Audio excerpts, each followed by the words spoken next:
नमस्कार दोस्तों, कैसे हैं आप लोग? उम्मीद है बहुत अच्छे से होंगे। हम लोग आज फिर से आए हैं करंट अफेयर्स के नए डोज के साथ, जो कि आने वाले परीक्षाओं के लिए बहुत इम्पोर्टेंट है। इसलिए अगर आप अपने समय का सदुपयोग करना चाहते हैं, अपने समय को, कीमती समय को अच्छे से इस्तेमाल करना चाहते हैं, तो करंट अफेयर्स के पूरे लेक्चर को ध्यान से देखिए, क्योंकि इसमें हम लोग बताएंगे आपको पिछले 24 घंटों में क्या क्या सुर्खियां रही और उससे क्या क्या प्रश्न बन सकते हैं आने वाली परीक्षाओं में। तो आइए देखते हैं एक एक करके कौन कौन सी खबर हमारे पास है। 34वीं साइट्स पशु समिति की बैठक शुरू हुई। विमल्डन 2026, लिंडा नॉस्कोवा ने महिला एकल खिताब जीता।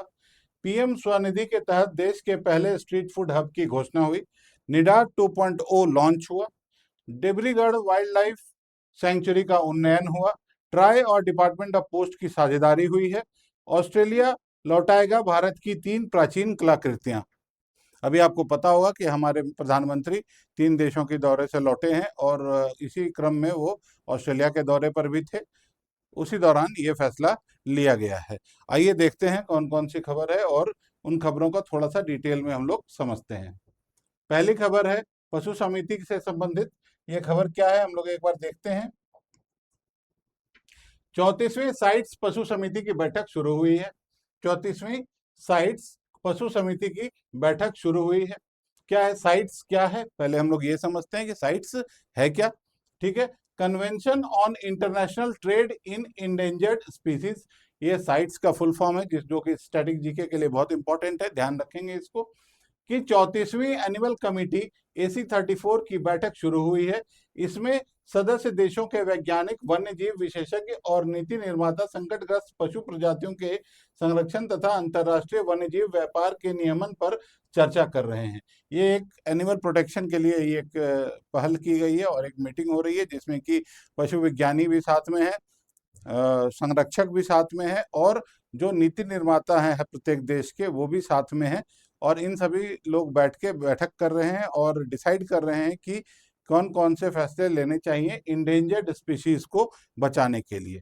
ठीक है, यह साइट्स की वैज्ञानिक सलाहकार समिति है जो संकटग्रस्त पशु प्रजातियों की स्थिति का मूल्यांकन करती है तथा यह सुनिश्चित करती है कि अंतर्राष्ट्रीय व्यापार में जैव विविधता को नुकसान ना पहुंचे, यानी कि जो इंटरनेशनल ट्रेड है उसकी वजह से कोई भी इकोलॉजिकल बैलेंस खराब ना हो, इस बात को ध्यान में रखा जाता है। ठीक है, तो इससे क्या क्या प्रश्न बन सकते हैं एक बार इसको देखते हैं हम लोग। ये बैठक कौन सी बैठक है? ये है 34वीं साइट्स एनिमल कमेटी की बैठक, यानी कि AC34। संगठन कौन है? Sites convention. उद्देश्य क्या है? संकटग्रस्त पशु प्रजातियों का संरक्षण करना। फोकस क्या है? International wild life trade. और कार्य क्या है? वैज्ञानिक सिफारिशें तथा संरक्षण के उपाय बताना।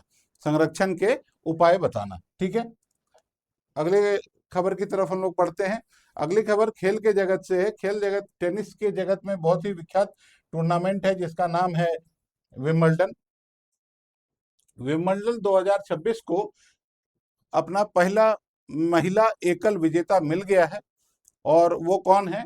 वो है लिंडा नोस्कोवा ने महिला एकल खिताब जीता है। लिंडा मोस्कोवा ने विंबलडन 2026 वोमेन सिंगल्स का खिताब जीतकर अपना पहला विंबलडन ग्रैंड स्लैम अपने नाम किया है। विंबलडन क्यों महत्वपूर्ण है?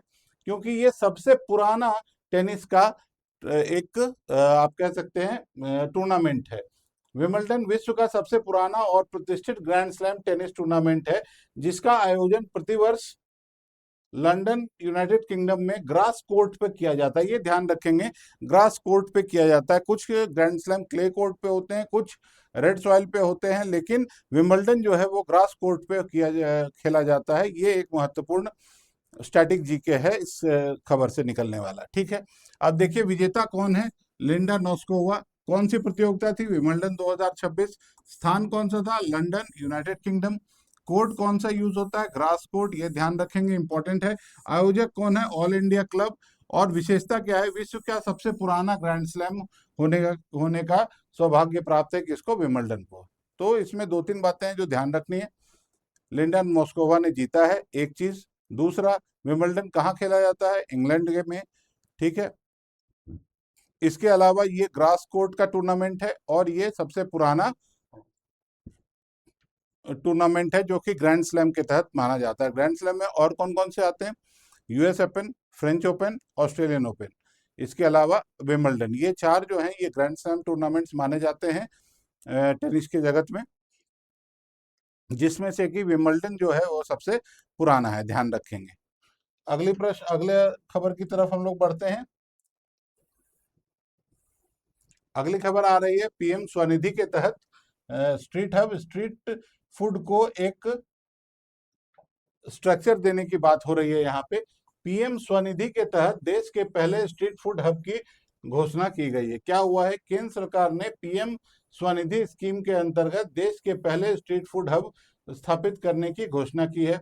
इस पहल का उद्देश्य स्ट्रीट वेंडर्स को बेहतर आधारभूत सुविधाएं, स्वच्छता, डिजिटल भुगतान तथा ब्रांडिंग उपलब्ध कराकर उनकी आय और शहरी पर्यटन को बढ़ावा देना है।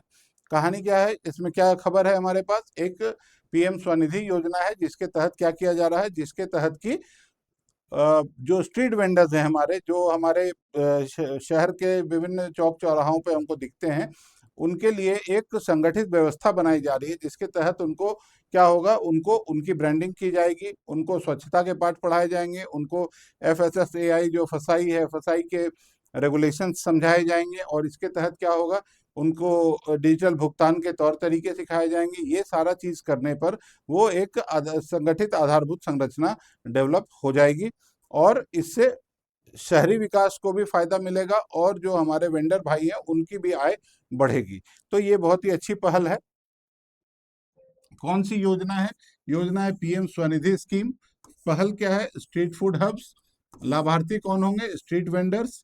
फोकस कहाँ है? हाइजीन और डिजिटल पेमेंट पे। और उद्देश्य क्या है?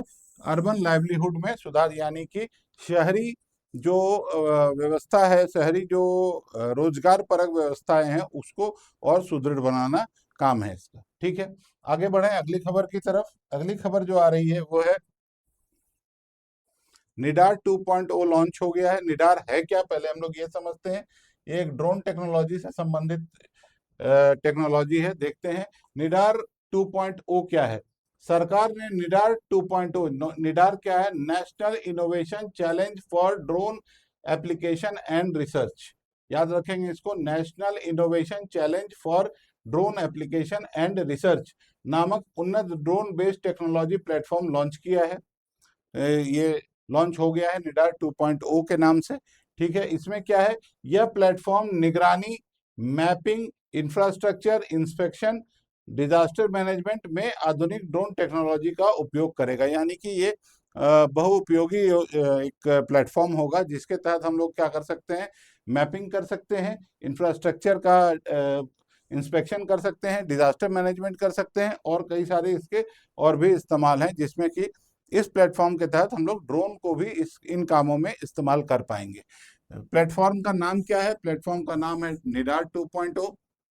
तकनीक कौन सी है? Advance drone technology. उपयोग कहाँ होगा? सर्वेलेंस एंड मैपिंग में। फोकस कहाँ है? डिजास्टर मैनेजमेंट में। उद्देश्य क्या है? Digital governance. और विशेषता क्या है? इंडिजिनस टेक्नोलॉजी को बढ़ावा देना, यानी कि जो हमारा आत्मनिर्भर भारत और मेक इन इंडिया प्रोजेक्ट है उसके तहत ही निडार 2.0 को लॉन्च किया गया है। ठीक है, आगे बढ़ते हैं हम लोग अगली खबर की तरफ।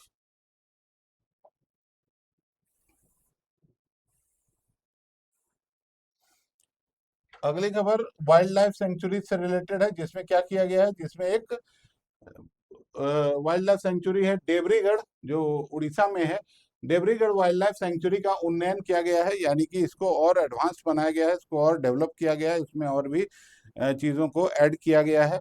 ये क्या किया गया है? देखिए, सरकार ने उड़ीसा स्थित देवरीगढ़ वाइल्ड लाइफ सेंचुरी का उन्नयन यानी कि अपग्रेडेशन किया है, ताकि जैव विविधता संरक्षण और इको टूरिज्म को बढ़ावा मिल सके। दोनों ही काम है इसमें। जैव विविधता यानी कि जो हमारे अलग अलग पशु पक्षी पेड़ पौधे वगैरह हैं उनको, उनके संरक्षण में काम होगा। और दूसरा क्या है? जो हमारी इको टूरिज्म यानी कि जो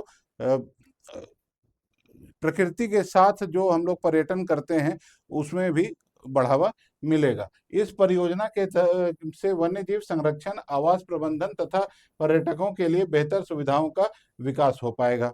ठीक है, क्या है इंपॉर्टेंट इसमें से? कौन कौन से पॉइंट हमें निकाल के रखने हैं अपने परीक्षाओं के लिए, इसको भी एक बार देख लेते हैं हम लोग। अभयारण्य कौन सा है यानी कि सेंचुरी कौन सा है? Debrigarh wild life sanctuary. राज्य कौन सा है? उड़ीसा। उद्देश्य क्या है? Wild life conservation. फोकस क्या है? Eco tourism. विशेषता क्या है? Habitat management. और प्रमुख जीव कौन है? एलिफेंट, लेपर्ड और डियर।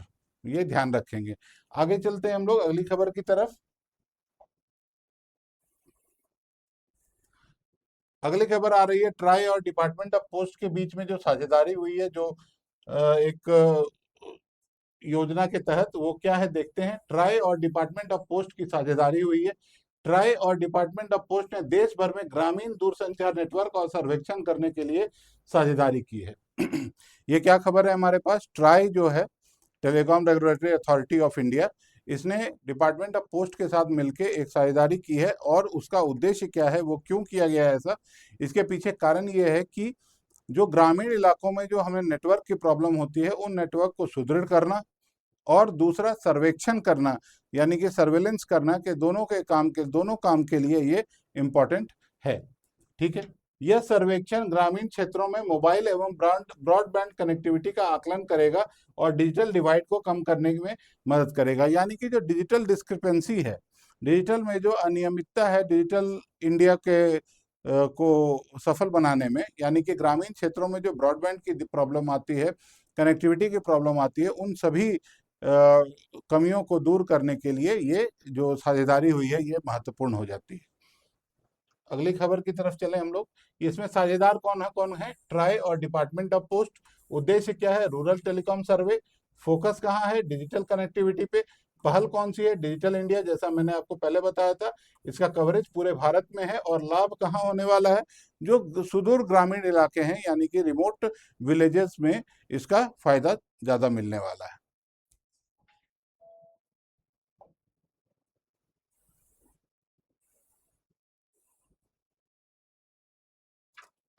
अगली खबर जो है वो हमारे प्राचीन सभ्यता से रिलेटेड है। वो खबर क्या है देखते हैं। ऑस्ट्रेलिया लौटाएगा भारत की 3 प्राचीन कलाकृतियां।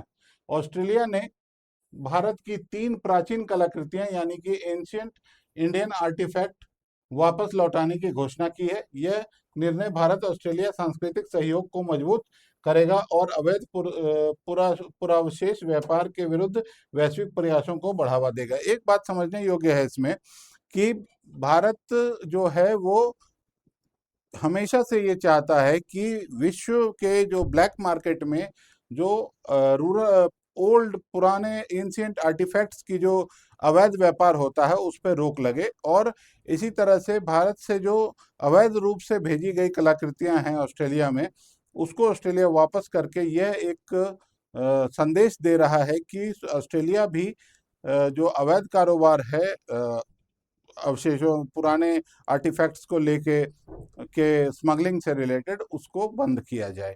तो ये एक अच्छी पहल है। और ये हमें लगता है कि प्रधानमंत्री जी जो हमारे अभी गए थे ऑस्ट्रेलिया, उसके तहत ही ये निर्णय लिया गया होगा।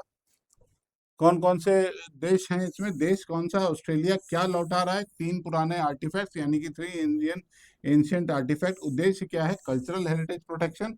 फोकस कहाँ है? कल्चरल डिप्लोमेसी पे। महत्व क्या है? इलीगल एंटिक्विटीज ट्रेड पर रोक लगाना। और लाभ कौन है? इंडिया ऑस्ट्रेलिया का रिलेशन मजबूत हो रहा है। ठीक है।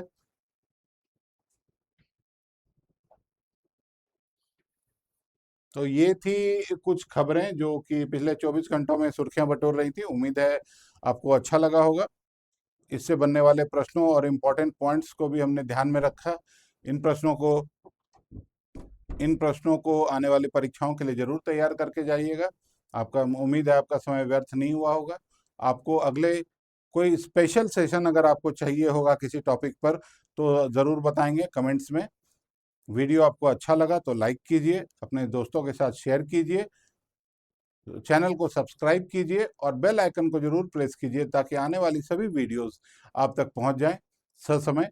क्योंकि आपका समय कीमती है और उस समय का सदुपयोग करके ही आप आने वाली परीक्षाओं में सफलता का परचम लहरा पाएंगे। Thank you very much. मिलते हैं हम लोग कल फिर नए एपिसोड के साथ।